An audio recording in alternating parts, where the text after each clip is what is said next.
Today we're doing orthographic projection, and we're starting with worksheet 7.2 from Drafting for the Theater by Dennis Dorn and Mark Shonda. So what you're seeing here are different orthographic views of an object. It always has, in a standard view, a top, a front, and a side. And it's very important that your top, front, and side all line up so that you can use guidelines across. So in this view here, the top corner, we are missing our front view. And to get that, we're going to draw guidelines. So I'm going to change my layer to be guideline to just help it stand out. And I'm just going to start drawing guidelines. L, enter. And I've got my orthographic restriction on so that I'm only going up and down. It makes life a little bit easier for me. And I can hover over the other corner and go across so that my line doesn't extend past, but that's optional. And then I can go over to the side view and click to stop drawing, right click to stop drawing, and right click again to get another line going.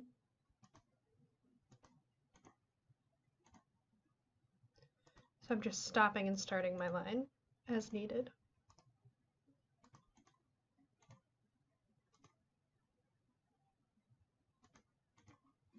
So now I've got guidelines, and I can trace over that to get the front view of the picture. So what I'm seeing here is that this big square is tall and that the smaller square is shorter. That's how they match up. So I can trace that. So I'm going to change my layer to be scenic thick, and I'm going to use rectangle to draw the big rectangle.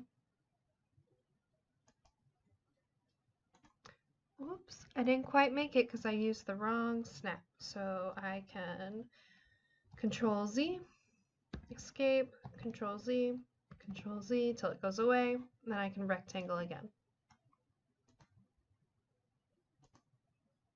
And then the littler rectangle, which is this rectangle, right click to do another rectangle, intersection to endpoint.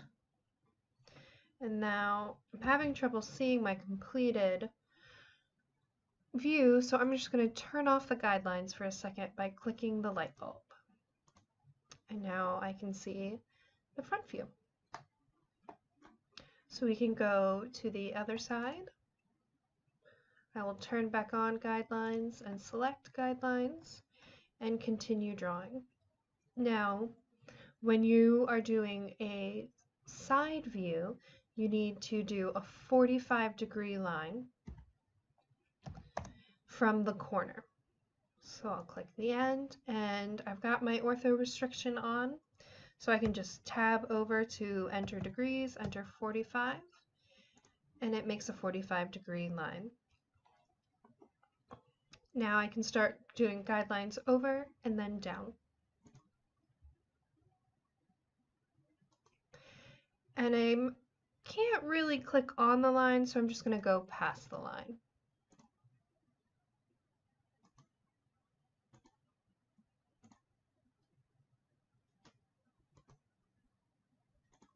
Oh, you can see I keep right clicking instead of left clicking because it's one of those days. That's okay. Shouldn't have clicked on the line, so I can do U, enter, and it gets rid of the second point. I can just click again.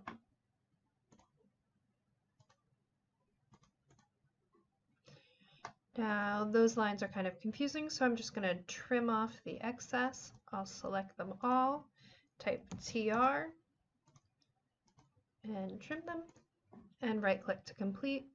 Now I can draw these lines over, L for line.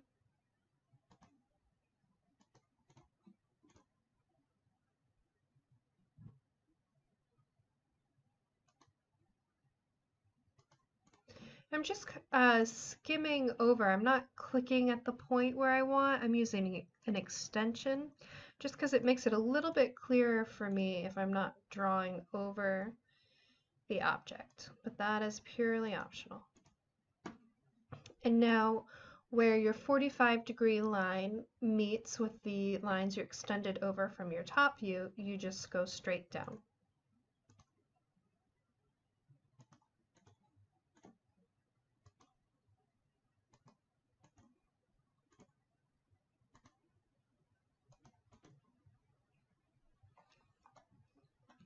Now you kind of have to do some thinking in your head to figure out what is what. So it appears to me that this section right here is the tallest, and since it's a side view, I'm standing over here and looking at the side, that I'm going to see a tall rectangle that's going to take up this whole space. So I'll change my layer again to be scenic thick. I'm going to do a rectangle.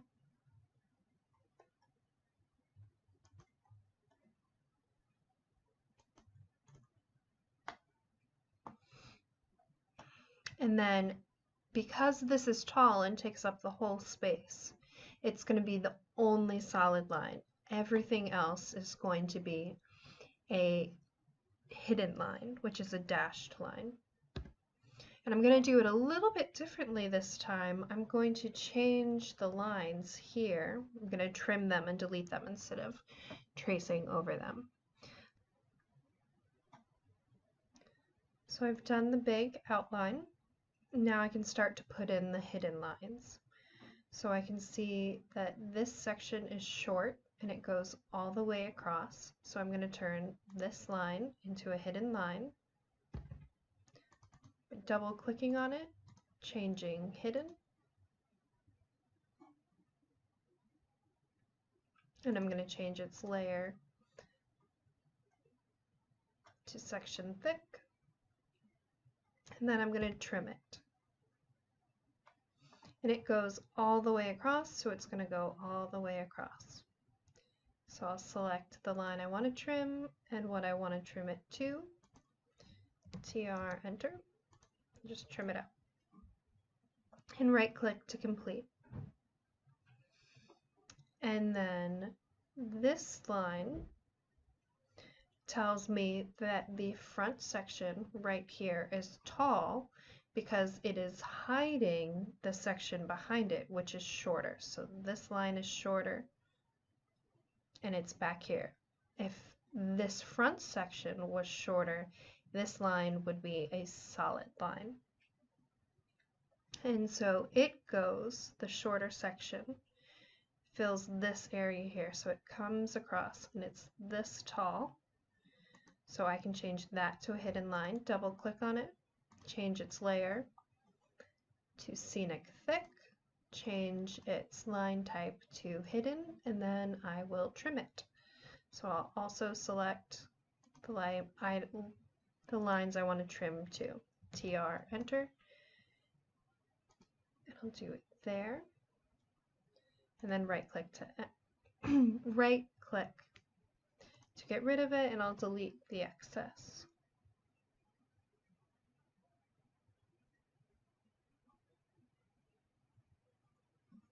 And I'll turn my guides off for just a second.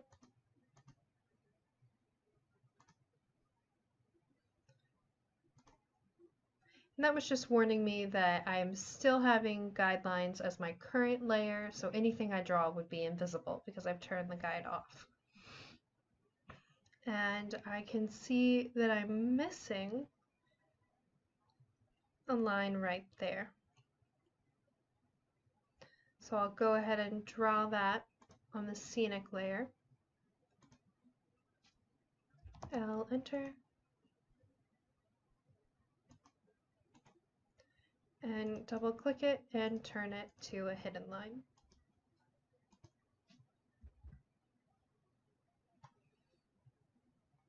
And you'll notice here that the hidden lines have met to form a nice corner, and they're also meeting here with a nice T so that your dashes meet up.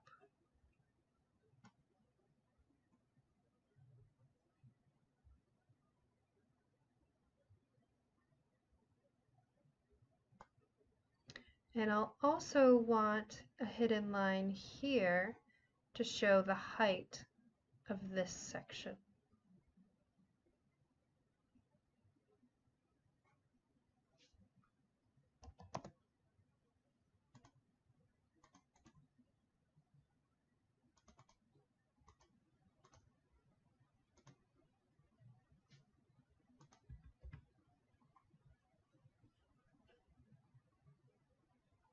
And if I'm being nitpicky, I'll draw a line on,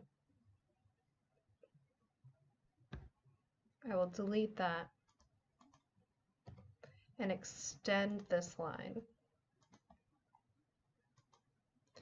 EX.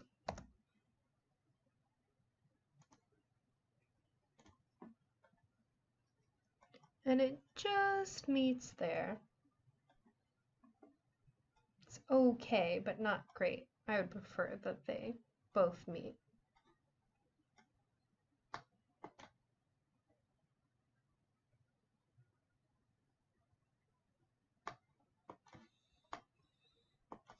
And then when we are doing this one, we're going to have to use a 45-degree again.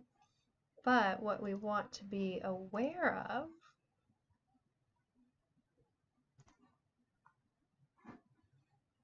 is that you don't draw your 45-degree line from this corner. You have to complete a rectangle from the biggest points. So I will draw guideline over and up, and then I can click on the blue square until it turns red and drag it over. So that's another way to manipulate your object. And now I can draw a 45-degree line. Tab 45 from that imaginary rectangle I drew. Oh, my line needs to go longer. Tab 45. There we go. So now I can draw my guidelines over from there. That's all the time I have right now.